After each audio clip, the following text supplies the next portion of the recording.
Assalamualaikum warahmatullahi wabarakatuh. Selamat datang dalam mata kuliah Sistem Pakar bersama saya Yumarin MZ sebagai dosen pengampu. Di sini saya akan menjelaskan tentang konsep perkuliahan Sistem Pakar untuk 1 semester ke depan.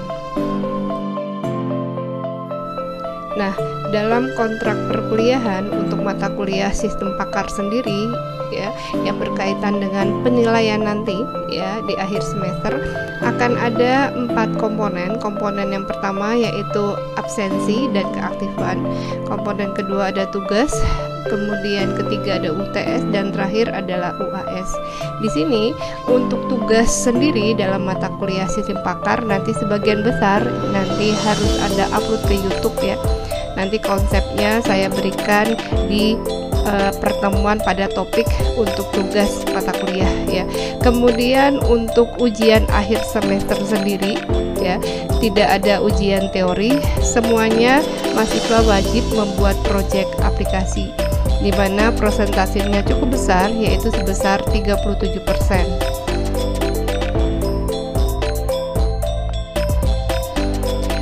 Tujuan dari mata kuliah Sistem Pakar di sini diharapkan mahasiswa dapat memahami dan menganalisa tentang sistem pakar atau sistem berbasis pengetahuan.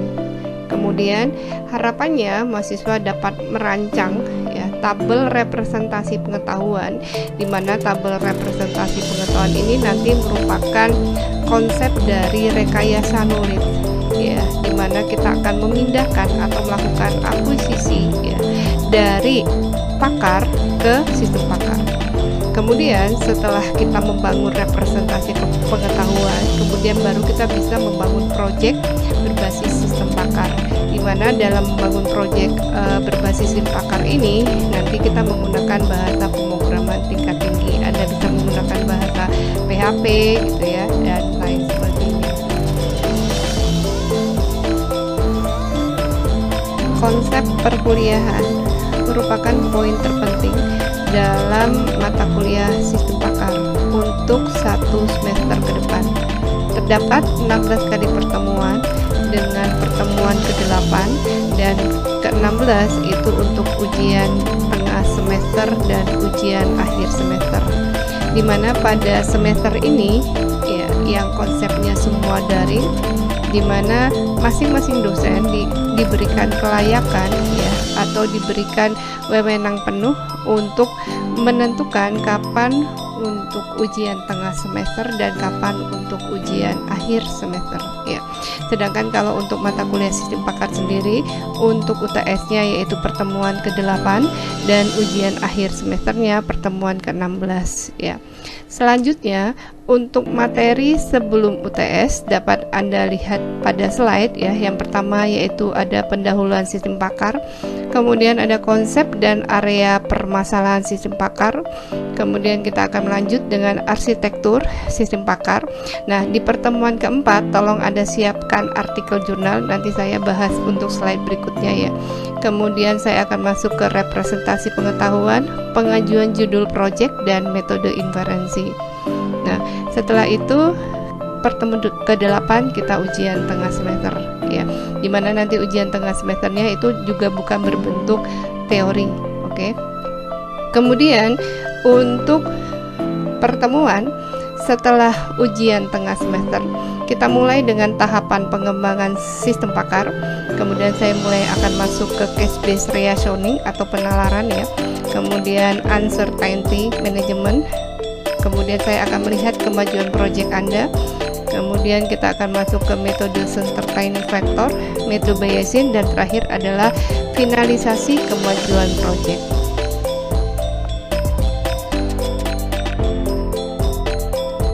Saya lanjutkan untuk konsep perkuliahan ya. Untuk pertemuan ke-1 saya akan membahas tentang pendahuluan Sistem Pakar, yaitu definisi tentang Sistem Pakar sendiri ya. Kemudian aktivitas pada Sistem Pakar dan konsep dasar fungsi Sistem Pakar, di mana konsep dasar fungsi Sistem Pakar ini nanti menyangkut 2. Yang pertama ada yang namanya knowledge base, yang kedua ada mesin inferensi ya. Kemudian untuk pertemuan kedua, saya akan membahas tentang sistem pakar dan area permasalahan. di mana dalam konsep sistem pakar terdapat beberapa komponen ya yang terdapat dalam sistem pakar. Kemudian area permasalahan apa saja yang dapat Anda angkat untuk dijadikan proyek dalam sistem pakar ya. Kemudian untuk pertemuan yang ketiga yaitu arsitektur sistem pakar dan penalaran. Nah, dalam arsitektur sistem pakar nanti terdapat dua komponen utama gitu ya, di mana dalam masing-masing komponen itu nanti ada sub-sub komponennya, nanti Anda bisa lihat ya. Tetapi sebelumnya saya akan memperkenalkan dulu sistem pakar yang sangat terkenal yang sudah pernah dibuat ya. Kemudian saya akan memperkenalkan sedikit konsep bagaimana melakukan penalaran ya, atau melakukan reasoning secara sederhana.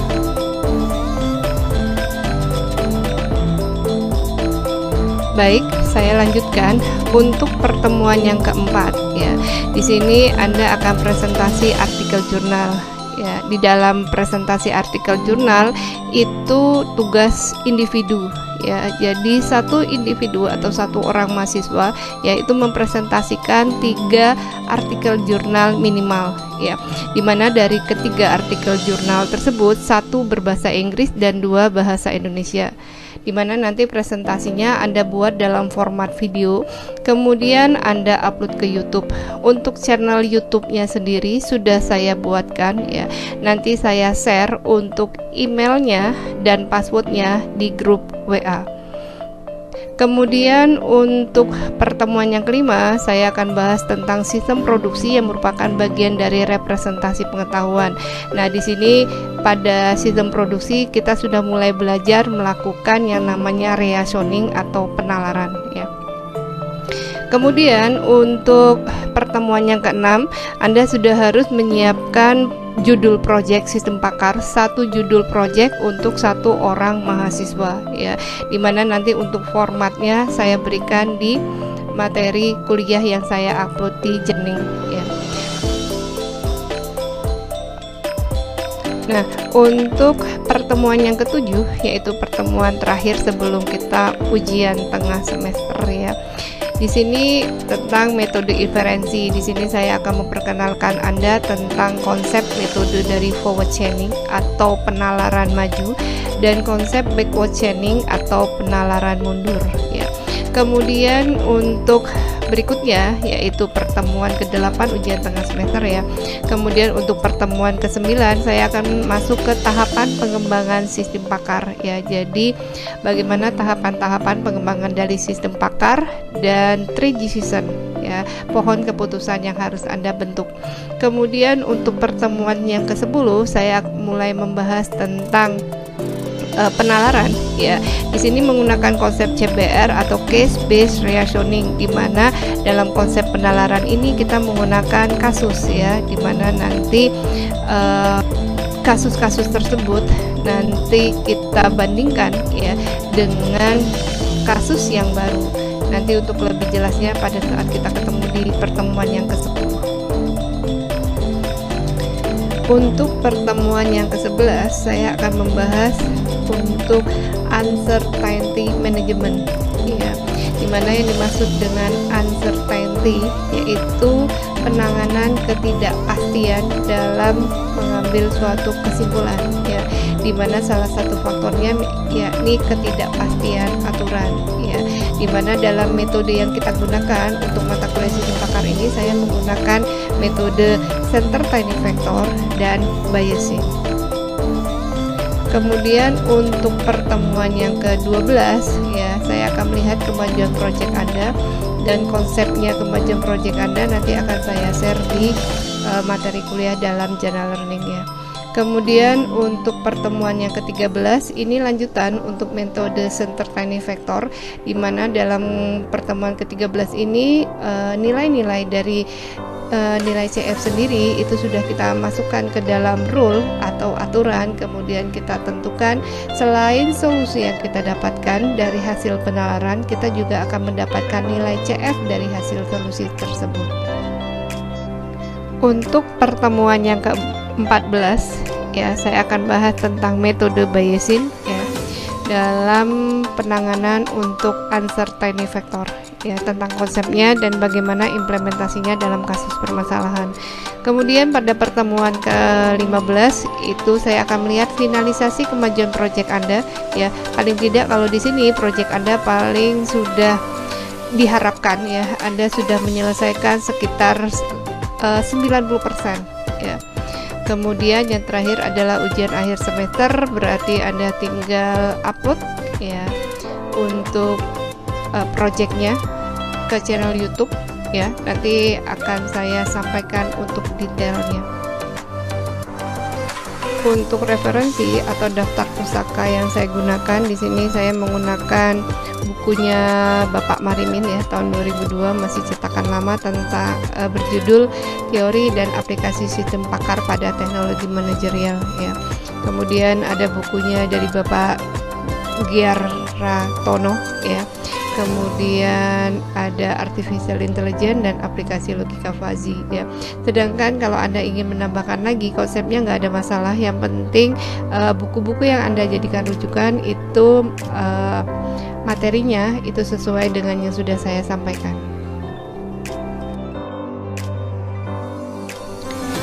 Baik, kita lanjutkan untuk materi pertemuan pertama, ya, dalam mata kuliah sistem pakar.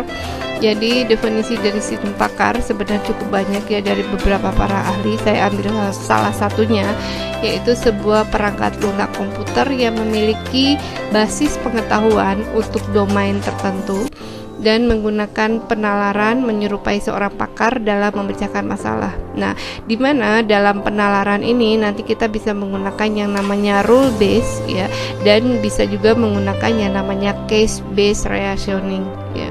Di mana konsep sistem pakar adalah salah satu jalan untuk mendapatkan pemecahan masalah secara lebih cepat dan mudah. Di mana notisnya di sini jika aplikasi sistem pakar itu tersedia. Contohnya nanti akan saya bahas pada slide berikutnya. Baik, di sini ada kasus untuk melihat, ya, untuk sistem pakar dan pakar, ya, di mana kasusnya tentang peminjaman uang. Terdapat Bank X dan Bank Y, ya, di mana di sini ada nasabah yang bernama Bapak A. Nah, untuk detailnya Anda bisa baca sendiri di slide, di mana poin utamanya adalah di Bank X, ya, kepakaran seseorang itu dimiliki oleh manajer masing-masing dalam hal peminjaman, ya, yang berkaitan dengan syarat peminjaman. Sedangkan kalau di Bank Y, ya, kepakaran itu sudah diimplementasikan ke dalam sistem pakar, sehingga itu yang dikatakan menjadi lebih mudah dan cepat. Kita lanjutkan. Tujuan dari sebuah sistem pakar adalah untuk mentransfer kepakaran yang dimiliki seorang pakar ke dalam komputer, lalu kepada orang yang bukan pakar, ya, di mana dalam aktivitasnya yang dilakukan dalam kita membangun suatu sistem pakar, ya, ada 4. Yang pertama yaitu knowledge acquisition, di mana knowledge acquisition ini yaitu kita akan melakukan rekayasa knowledge atau kita memindahkan kepakaran seseorang ke dalam yang namanya sistem pakar, ya. Kemudian dilanjutkan dengan representasi knowledge. Setelah kita pindahkan, kita representasikan. Representasinya salah satu bisa kita menggunakan tabel, ya. Kemudian dari tabel representasi knowledge tersebut, ya, kemudian kita melakukan yang namanya knowledge inferencing. Knowledge inferencing di sini ada 2 metode. Kita bisa menggunakan metode forward chaining atau kita bisa menggunakan metode backward chaining. Di mana reasoning atau penalarannya kita bisa menggunakan rule based reasoning atau case based reasoning. Dan yang terakhir adalah knowledge transferring, ya, setelah dilakukan reasoning kemudian refer kepada orang yang menggunakannya atau not expert. Untuk konsep dasar fungsi sistem pakar, ya, tadi di awal sudah saya sebut-sebut, ya, bahwasanya akan ada user dan sistem pakar. Ya, pertama user memasukkan fakta, ya, kemudian fakta tersebut dicocokkan, ya, ke dalam knowledge base, ya. atau basis pengetahuan di dalam sistem pakar. Nah, kemudian pada saat melakukan knowledge base itu ya menggunakan yang namanya mesin inferensia ya. Mesin inferensia untuk melakukan analisis atau melakukan penalaran sehingga nanti menghasilkan suatu solusi. Nah, solusi itu kemudian yang diberikan kepada si user. Kita lihat untuk contoh dialog sistem pakar dengan pengguna, di mana sistem pakar yang akan saya bahas di sini yaitu yang sederhana tentang sistem pakar buah. Ya, jadi kalau sistem pakar itu sama seperti kita ketemu dengan seorang pakar, kita berkonsultasi. Ya, jadi ada yang menjawab, ada yang bertanya. Ya, di sini sistem pakar itu bertanya, apakah warnanya hijau? Ya, si user menjawab tidak. Apakah warnanya ungu, kemerahan? User menjawab iya. Apakah batangnya merambat? User menjawab iya. Sistem pakar bertanya lagi, apakah bentuknya bulat kecil? User menjawabnya iya. Ya, nah kemudian dari pertanyaan user yang merupakan fakta yang bernilai true ya, maka si sistem pakar akan memberikan solusi bahwasanya buah yang kita maksudkan tadi adalah buah anggur. Nah, pertanyaannya di sini ya, mengapa suatu sistem pakar itu bisa ya memberikan solusi ya, karena di dalam sistem pakar ada yang namanya knowledge base atau basis pengetahuan, di mana di sini bisa Anda lihat bahwasanya untuk buah anggur ya fakta-fakta yang dimasukkan oleh user tersebut ya kan mirip dengan yang ada dalam knowledge base untuk buah anggur, sehingga si sistem pakar tentang buah itu memberikan solusi bahwasanya fakta yang dimasukkan oleh user berbentuk iya ya atau menjawab iya itu adalah solusinya untuk buah anggur karena adanya kecocokan.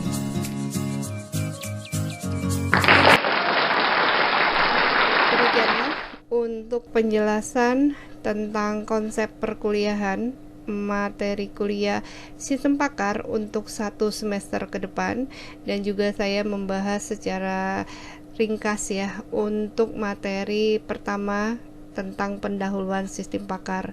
Nah, nanti untuk pertemuan kedua saya akan buka pertemuan maya ya, nanti kita menggunakan Microsoft Teams ya. Nanti akan saya share untuk passwordnya ya, nanti Anda bisa bertanya ya jika ada yang kurang jelas dari pertemuan yang pertama ya, dan Anda bisa bertanya dengan yang bertanya untuk proyek sistem pakar atau apapun. Baik, saya akhiri untuk pertemuan yang pertama ini ya. Saya tutup. Assalamualaikum warahmatullahi wabarakatuh.